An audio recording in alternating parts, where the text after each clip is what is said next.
Take a mental health break with the Mood Disorders Association of Manitoba and U Radio. Mental illness is experienced by 1 in 3 Canadians, and almost everyone faces challenges related to mental health at some point in their life. But what is the difference between mental health and mental illness, and what can we do to have a more balanced life? Navigate this topic with the Mood Disorders Association of Manitoba's Rita Chahal, experts in the field and those with personal experience. Hello and welcome again for a mental health break with the Mood Disorders Association of Manitoba and U Multicultural. My name is Ryan Funk, and here with me is the absolutely amazing Rita Chahal. Welcome, Rita. Thank you, Ryan. Thank you for that lovely introduction. And I'll begin by wishing you a very, very happy new year, and to you and to all of our listeners. Great way to start the year, talking to you. And today we have a very special guest. So Rita, who is here joining us today? Joining us today on one of our special subject matter experts is Sara. Sara is the CEO of Sara Riel, a mental health and addictions agency. She serves also as a therapist at the Recovery of Hope. Now, she has a number of engagements in the community, sitting on various boards and committees that impact our community. One, namely, that I could say that she's on the member of the Manitoba not-for-profit Housing Association, and also a member of the Coordinated Access Council to End Homelessness. She has been past chair of the Addictions Foundation of Manitoba, and is also on the board of directors of the Royal Winnipeg Ballet. Interestingly, prior to her current role, Sara was the executive director of Mood Disorders Association of Manitoba, so we go back a long way.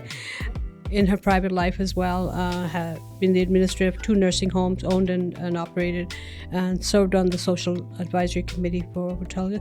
Academically, she holds a master's degree, so she is a subject matter expert from Yorkville University, and also a Bachelor of Arts from Queen's University. So, Sara, thank you for joining us, and we will get into asking you a few questions a little bit into the show. I guess before we get into anything, we should cover what exactly a mood disorder is. But I think that's a great way to start. Mood Disorders Association of Manitoba is a non-clinical organization that helps people to understand and awareness of mood disorders throughout the province, working with various sister organizations. We strive to be the center of excellence for grassroots community mental health in an open and confidential manner. Overall, you can read our vision and mission statement on our website, but at the end of the day, it's really helping people help themselves, working through their wellness journey. We provide, advocacy and support, education for those who are living with mood disorders and co-occurring disorders and other mental health illnesses.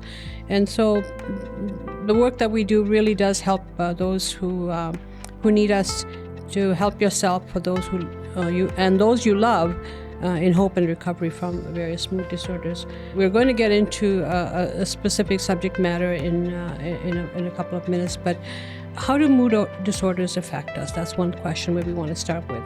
So it essentially is, and again, I don't want to get into a lot of science behind all of this, and just really speak in layperson's terms so people can understand. How do mood disorders affect us? It's a chemical imbalance in the brain that affects someone's mood by either elevating it or lowering it. And it can happen to anyone. It can be caused by a number of their triggers, as short-term or long-term trauma, substance abuse, there's genetic components to it, medications, or even lifestyles. And how do mood disorders affect the way we are? Well, it's sort of a balancing act between how you feel and how you behave. There's a bit of a vicious cycle. For example, if you have a negative thought, you get into upset feelings and result in some unhelpful behavior, and then the cycle goes on. So those are some of the things that we have to be able to manage in our everyday life on that. Mood disorders is very specifically a category within the various mental health illnesses. Again, without getting into detail, one of the more common diagnoses that comes out in mood disorders is depression, something that most people are well aware of, something that's very common, people talk about it. So that's the topic that we are going to focus on today. So that's where Tara is going to be sharing some of her expertise and knowledge about. So welcome again, Tara. Thank you for joining us. Thank you, Rita. It's just a pleasure to be with you today. As I said a little bit earlier, what mood disorders are, depression being one of the common illnesses that many people experience as part of their mental health journey. Can we start by just saying, what are some of the symptoms that one should be looking for when there might be a possibility of going into a depressive state? I like to think of mood disorders, certainly the Mood Disorders Association of Manitoba looks after two primary disorders, and that would be depression and bipolar disorder, and both have depression to them. So Mood Disorders Association of Manitoba are experts in depression. And when you're looking for the symptoms of what is depression, it's that persistent feeling of sadness. It's that inability to be able to do day-to-day things, and it's a loss of interest in living and in life. I used to work with a lovely colleague, Tina Holland, at Mood Disorders, and what she would always say is that Mood Disorders Association of Manitoba would actually put the order back into the mood. And I love that saying. So when you're feeling sad, when you're feeling that you're not able to cope, when you're feeling that you can't get through your day-to-day, and that may be as simple as just getting up in the morning, brushing your teeth. It may be that you feel worthless. It may be that you don't have the activities that you used to do, that you don't have the relationships. All those things add up to that overwhelming feeling that you just aren't able to cope. It's more than the blues. And in January, we talk a lot about the blues. Depression is persistent. In order to have depression, it has to last over 2 weeks. And it may require long-term treatment. It may mean that you have to visit a doctor and be put onto meds. But it can also mean lifestyle changes. It can mean therapy. It can mean all kinds of different things that are available to you. But when you're feeling sad, when you're not doing the things that interest you, that's when it's time to start looking at, do you have depression?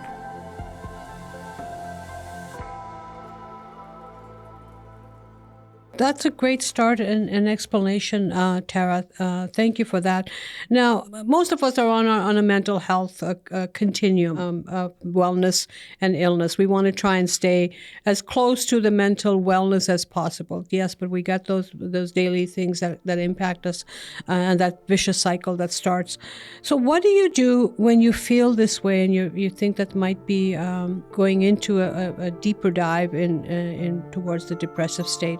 What are some things that you can do to help yourself? Or if you see somebody else experiencing it, what can you do to help them? I think the first thing to do is to recognize what's happening. And quite often, we may not recognize what is depression. So depression is feelings of sadness, tearfulness, emptiness, hopelessness, but it also can be irritability. So if you're noticing that you're more irritable and angry about the world, that can be a sign, or if someone else around you. You also might lose interest in normal activities, but that can include other things such as sex, hobbies, sports, and sleep disturbances. You may find that you're in bed a lot, but you may not be sleeping, or you may be sleeping a lot, or you may not be sleeping at all. So the tiredness, the lack of energy, all those are ways to recognize it. So the first step in anything that you can do is to recognize it. And it might include also increase in appetite. It may be not even having an interest in food. It could be anxiety, agitation, or restlessness, or it could be just fidgeting and different body movements, and then thoughts going through your head, thoughts of worthlessness, feeling that you are a failure. You may even escalate to where you might contemplate suicide, where you feel so sad and pained about the world that you just can't bear to spend any more time in it. And it can be symptomatic symptoms, so tummy aches, headaches, all those things. So there's a continuum of what it is. And that's where people get confused when they need to recognize it, because it could mean so many different things. But the first thing is, it's not what you normally have been. And so as soon as you recognize, or you recognize in somebody else, that the actions or the thoughts or the behaviors or their body, even their body will show first that there's a change going on. You recognize it. Then when you recognize it, start talking about it. So it's really, really important to talk about it, to get help, to get support. That's where mood disorders is great. And also to be able to go see your doctor, maybe get a nursing assessment. There are other resources in Manitoba. You can go to the Crisis Response Center. You can seek out support from Sara, Riel. You can go and see your therapist. But what you want to do is you want to start changing how you feel. And that's the first biggest step. Thank you, Tara. As we're looking out right now, based on news stories and things, we're seeing an alarming increase in depression among youths and young peoples. Self-harm and suicide rates are up. Addiction is up in these demographics. When we're looking at that recovery process, is it different between youth and adults, or are we looking at the same kind of processes between different groups? Youth actually will express it differently. So what you may see is what you just might go and attribute to, well, he or she's going through a stage. It may not exactly be a stage. It may actually be the fact that they are feeling very low. Also with youth and through social media comes bullying. And so that's a huge symptom and a really different trigger for depression. So the other thing that youth have had to face is, of course, the last 4 years of COVID. They've lost, in many ways, the ability to network, to have the relationships. They're on their phones a lot more. So all those things mean quite often that coping skills and tools haven't been there as much. So youth are suffering more. They are actually really having challenges. They're feeling very isolated and lonely right now. Sara Riel did a warm line, and 20% of our calls are for people who are lonely.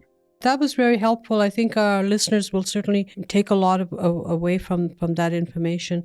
More specifically, Tara, can we get into the tools that one can use towards recovery? There might be some specific strategies and tools that you can help us identify today.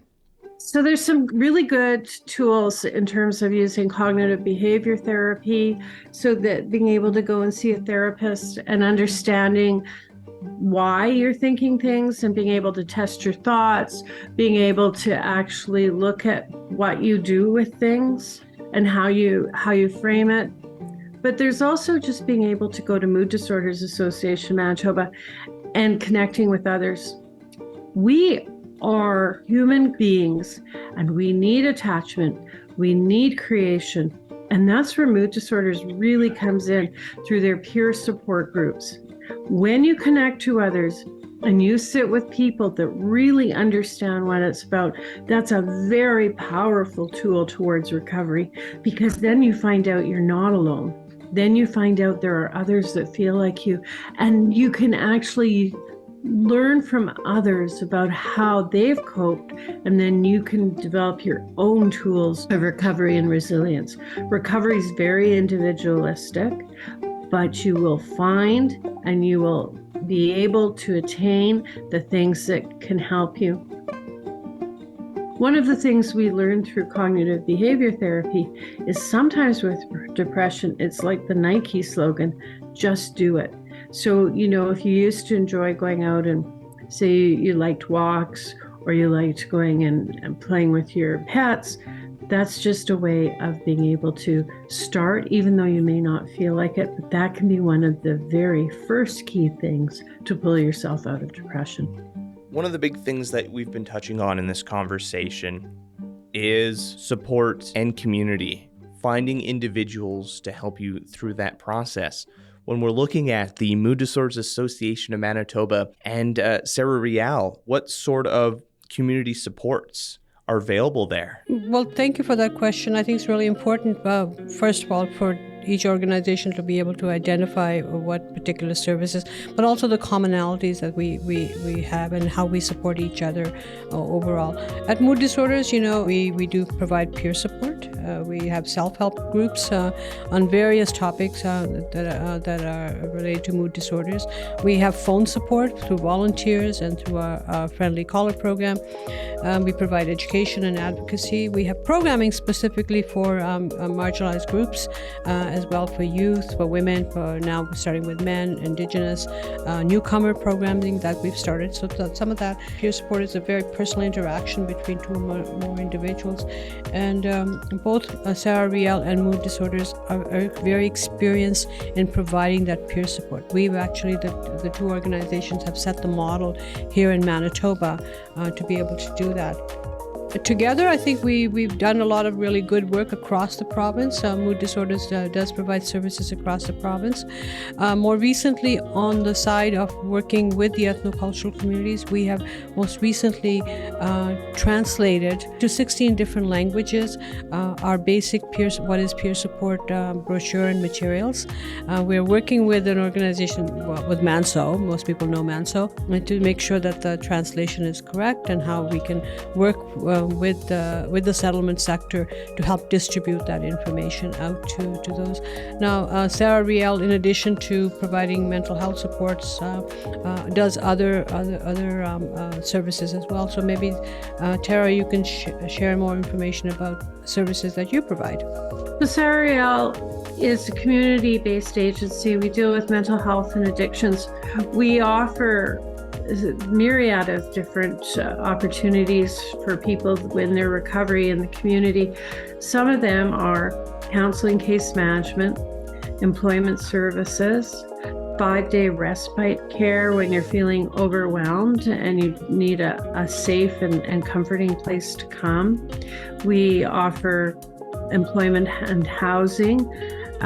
We do supportive and wraparound housing in various locations so that if you require more support, and some people do, some people live with a severe and chronic mental illness, and certainly Sara Riel helps and supports people with that, as does Mood Disorders Association Manitoba.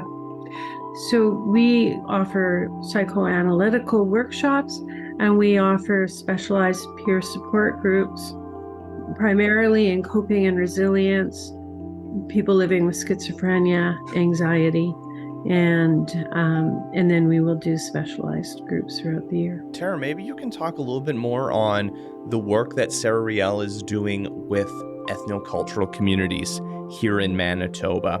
We have built into our strategic plan that we are going to that we do support newcomer and refugee populations. It's very interesting because you're absolutely on the mark. There is a taboo, and Sara Riel actually offers a workshop on the taboo. People don't even have, depending on which country they may come from, a language for depression, a language for trauma, a language for how they're feeling. What often happens with newcomer populations, though, is their language may be in either types of how they portray themselves, or it can be more somatic, which means that you will see it with headaches or tummy aches or things like that. And so they're not used to some of our Western medical model. And I believe that's where organizations like Mood Disorders and Sara Riel can really have an impact, because we're community driven. But it also means then that we develop relationships within each community and each population so that there's that safety net. And so what Sara Riel has been doing is we've been working with various leaders within the ethno-cultural communities, and we're going to be offering them training in being able to talk about how people can feel, especially when they've come from trauma style countries where they've been in a refugee type of environment. Thank you, Tara, for that. And, mood disorders, I guess part of it is a personal commitment as well. We also, as part of our strategic plan, have continued to emphasize working with the ethnocultural community as a priority for us. From a very personal note, I've certainly been, I've served in the settlement sector, so I'm quite aware of some of the challenges around the mental health aspect that many of the newcomers have faced, particularly refugees. And so working with another organization in the community that also understands that has other wraparound services such as housing and other things that they can help provide a bit more on the counseling side, it's important for us to continue working with those. Not necessarily go in with a model of here's what you need, but rather with a model of how can we help you? What do you need? How can we provide that? How can we adapt to what the needs of the community are? I think, Tara alluded to the need for making sure that there's an understanding of language and the cultural barriers that we have to address. Those are some of the things that we will work towards. And both Sara Riel and Mood Disorders have a commitment as organizations to work together in ensuring that we can continue to serve the ethnocultural community of Manitoba in their mental health journeys for those who need our help. But I think one of the messages that we want to emphasize that there is help available.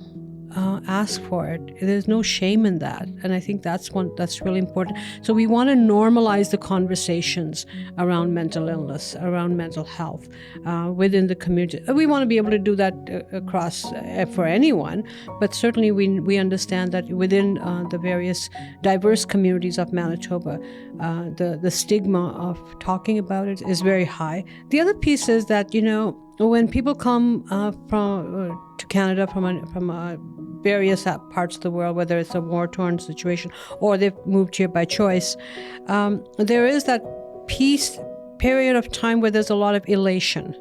They're very, they're in a new environment. They just want to get settled. They want to do the best. There's almost a level of excitement, and so there isn't much attention paid to those other feelings that might stir up later. The trauma that they might have experienced. So I think we have to be able to recognize that as well and be able to work with the communities.